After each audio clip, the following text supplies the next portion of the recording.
Buenas tardes, mi nombre es Francisco Gómez, yo soy profesor asistente del Departamento de Matemáticas de acá de la universidad y junto con el profesor Francisco Gómez del Departamento de Arquitectura coordinamos el grupo Diseñadores de Ambientes de Tecnología. Entonces la idea es contarles un poco en qué consiste el trabajo del grupo y por qué hay gente de matemáticas trabajando acá en arquitectura, que al principio suena un poco raro.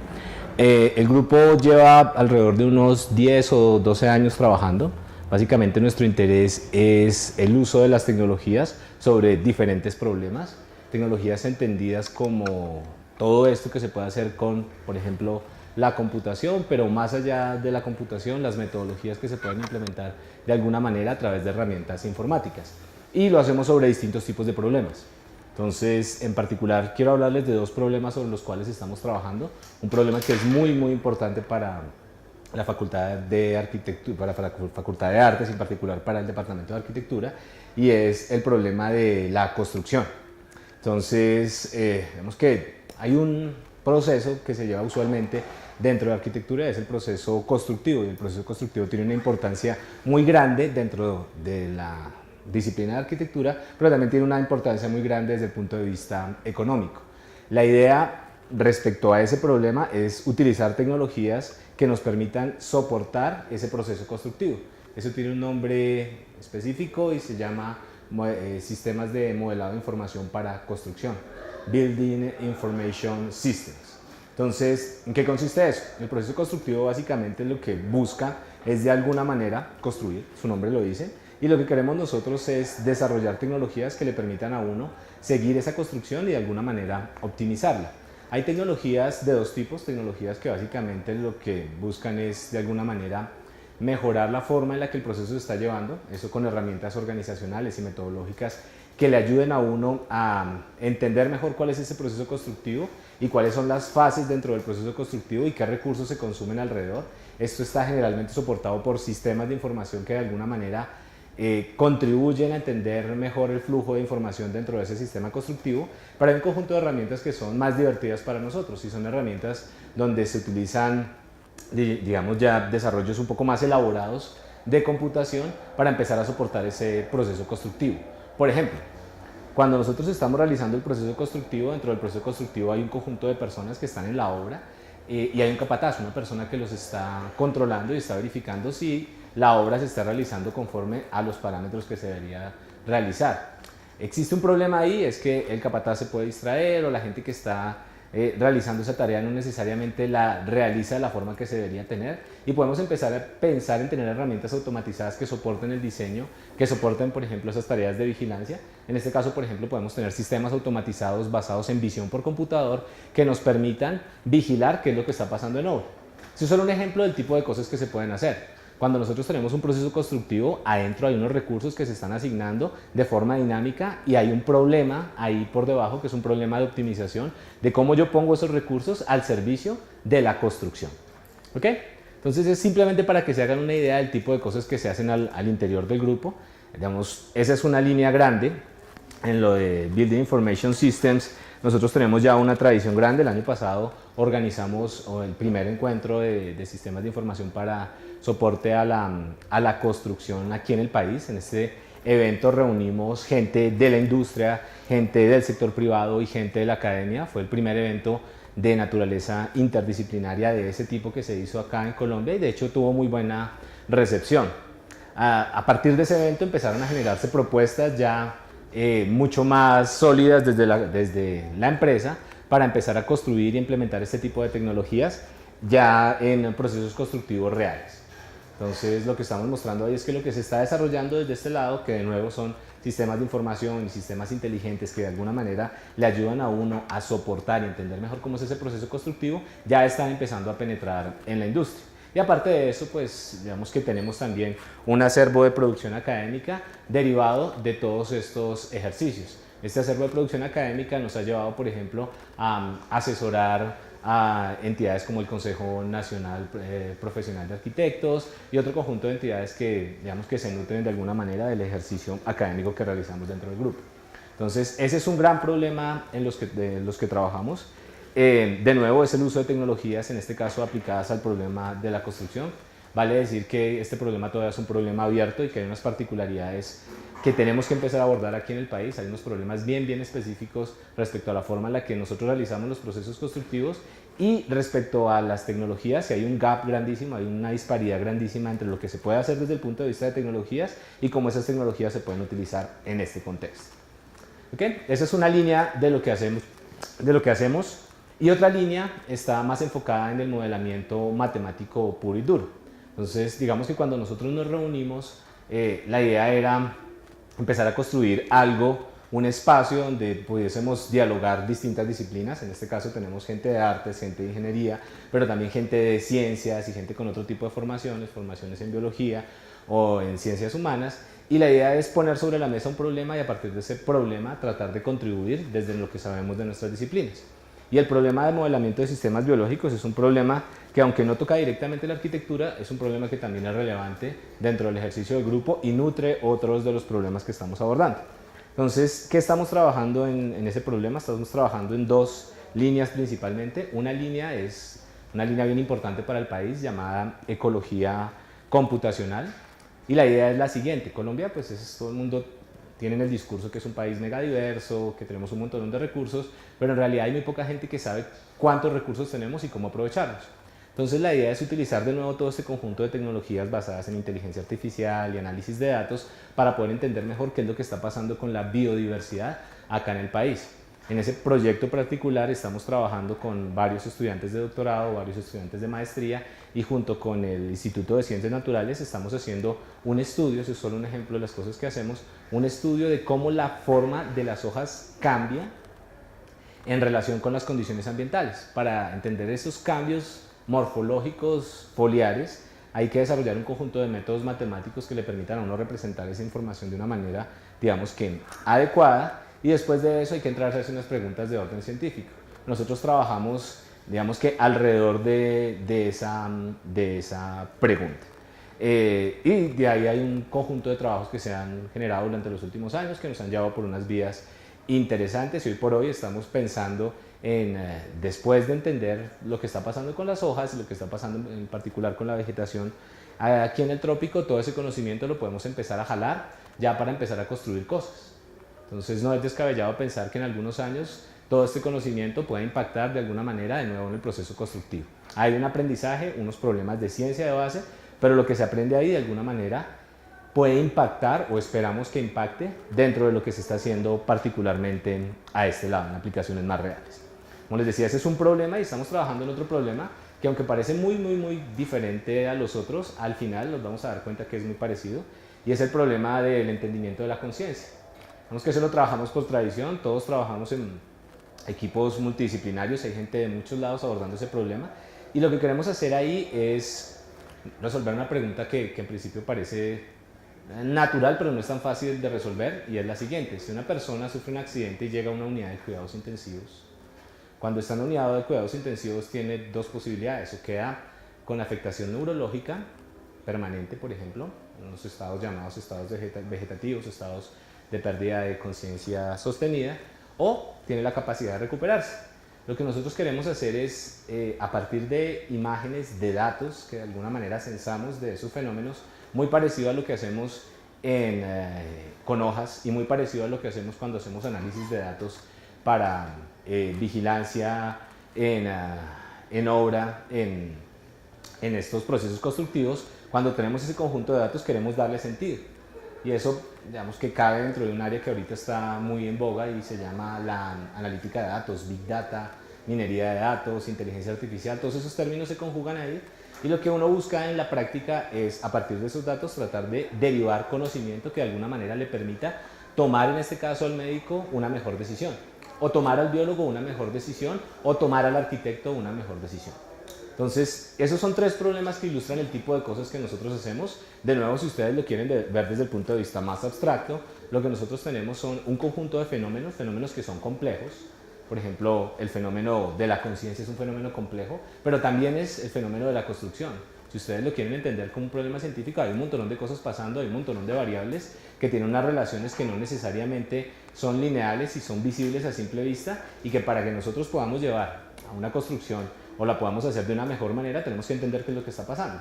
Entonces, cuando tenemos todos estos problemas, ya sean sociales o económicos o biológicos, todos estos fenómenos, una forma de empezar a entender qué es lo que está pasando es empezar a registrar datos. Registramos datos y sobre esos datos construimos modelos matemáticos que nos permitan predecir qué es lo que está pasando. ¿Okay? Entonces, eso a grosso modo resume lo que nosotros estamos haciendo. De nuevo, es un grupo interdisciplinario donde estamos abordando problemas desde distintas perspectivas.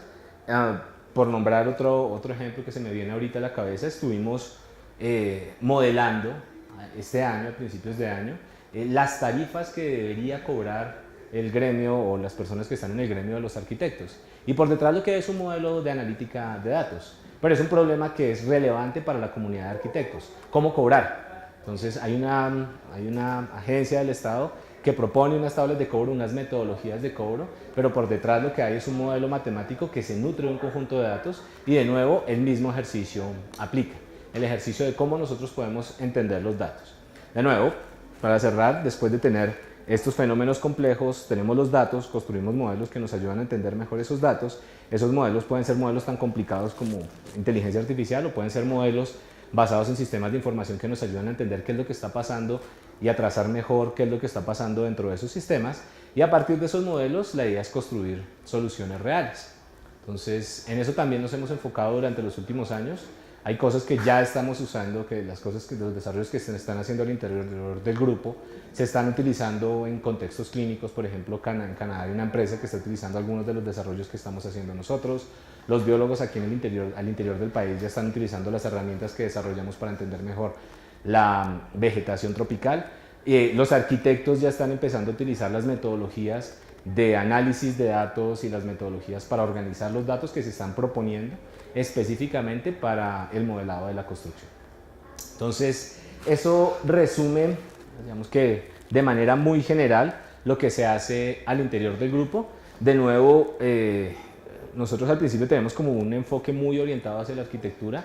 Nos subimos y nos dimos cuenta que lo importante no es necesariamente la disciplina en la que trabajamos, sino los problemas sobre los que trabajamos, y por eso digamos que cuando abordamos un problema lo tratamos de abordar desde distintas disciplinas para que las fortalezas que tenemos cada uno se complementen y nos permitan ir un poco más lejos. ¿Okay? Entonces eso era básicamente lo que quería contarles sobre el grupo. Si tienen preguntas, es el momento de hacerlas.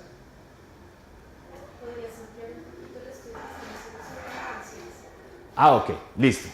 A ver, cuando uno sufre un accidente traumático o anóxico, traumático es que yo voy en mi carro y, por ejemplo, me estrello. Da la casualidad de que si me estrello lo que me hace más daño no es el golpe, sino son las aceleraciones que generan unas fuerzas llamadas fuerzas de cizalla que rompen mis axones.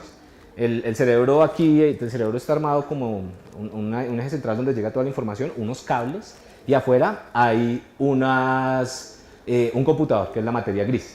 Entonces, si los cables se rompen, la información deja de fluir. Entonces, en un accidente traumático, de nuevo, se rompen esos cablecitos y eso nos lleva a un estado llamado estado de inconsciencia, perdón.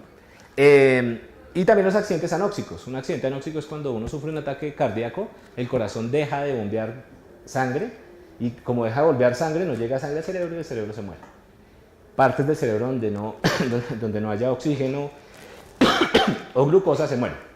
Entonces son dos vías distintas, son dos fenómenos distintos que nos llevan a un mismo estado, que es el estado de conciencia.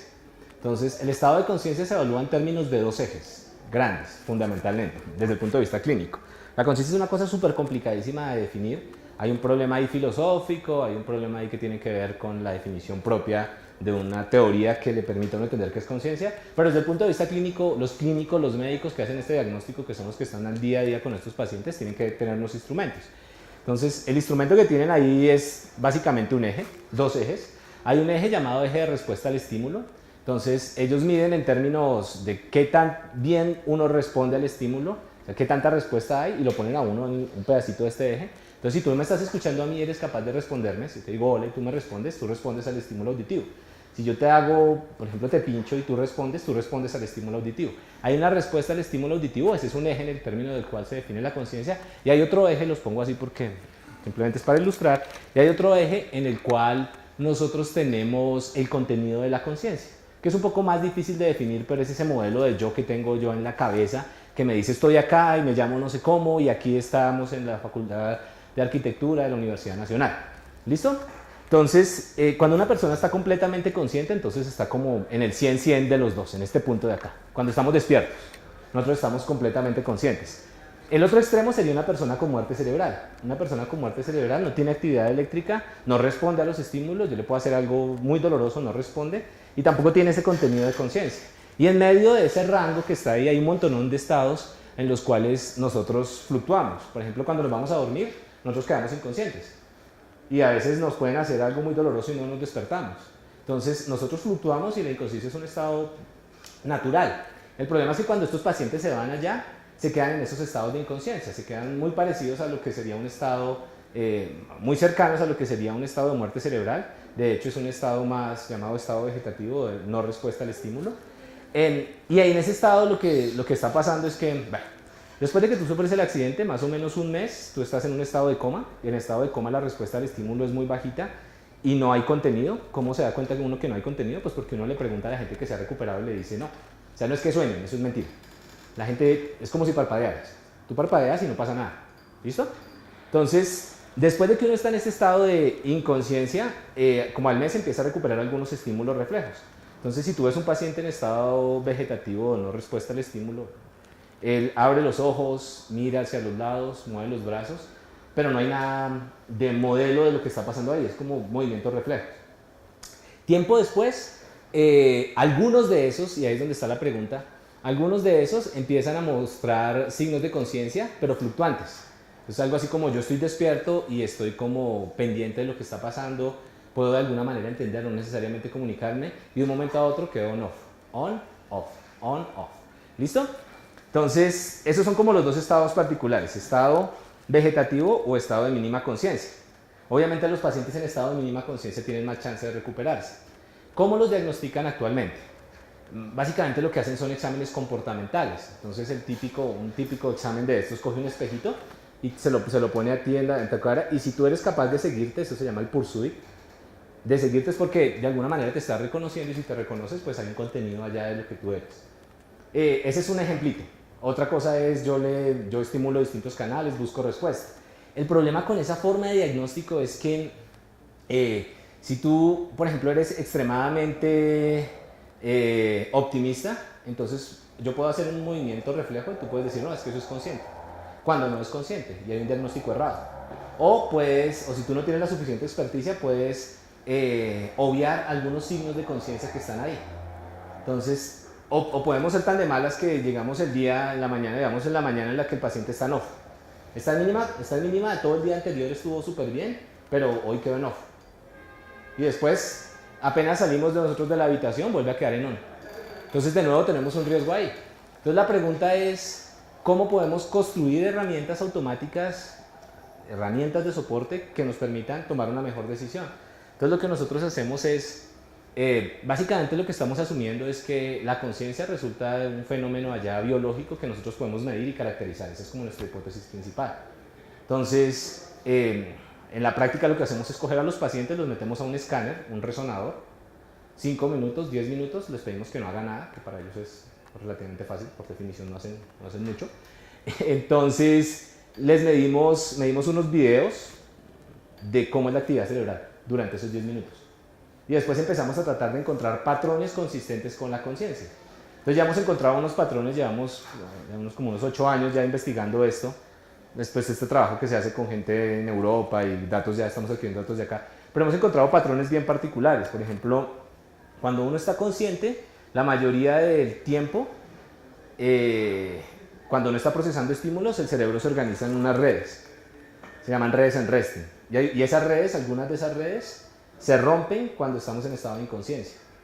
Entonces, si nosotros caracterizamos la forma en la que se rompen, si podemos ponerle un número a eso, ese número de alguna manera nos dice qué tan consciente está el paciente. Eso es solamente función, y hay más cosas en función. En estructura, nosotros sabemos que daños estructurales muy particulares, por ejemplo aquí en el tálamo. El tálamo es una bolita que está ahí que distribuye información para todos lados. Daños en partes específicas del tálamo cambian o llevan a los pacientes a estado de inconsciencia.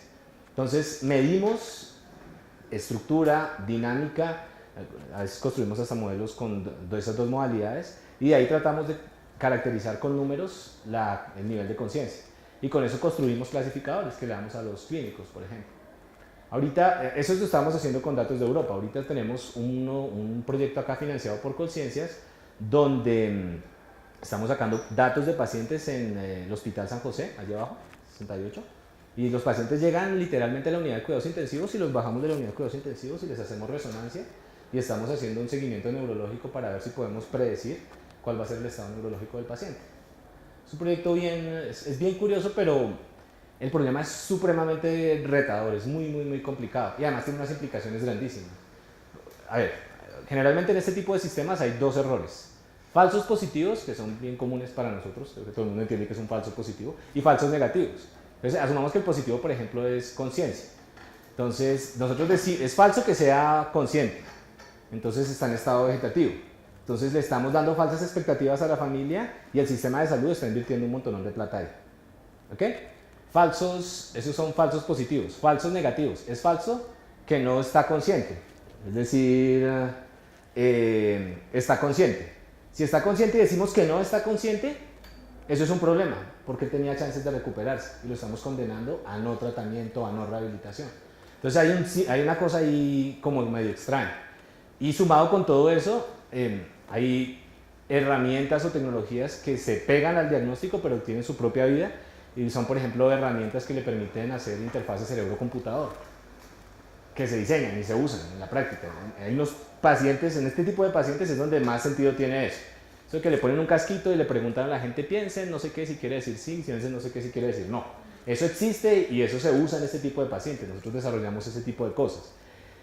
¿Cuál es el lío ahí? Que las preguntas son muy sensibles, entonces toca estar muy seguro de preguntas como ¿usted siente dolor o no? ¿Que se quiere morir o no? Bueno, aquí no preguntamos eso porque aquí la eutanasia no es legal, pero en Europa sí preguntábamos ese tipo de cosas. Entonces, alrededor de eso hay todo un área grandísima de trabajo. Es un tema bien apasionante, pero es muy complicado conseguir datos. Pero gracias a eso aprendimos un montón de cosas que fueron las que después llevamos a biología y las que estamos llevando ahora a arquitectura, porque el problema es tan retador que cuando ya usted se pone a pensar en monitoreo de obra o algún sistema automatizado para calidad de los tipos de ladrillo, pues digamos, es un problema distinto de la misma naturaleza, pero respecto al otro es un problema que por lo menos se puede trabajar, por lo menos uno no tiene el riesgo de hacerle daño a alguien.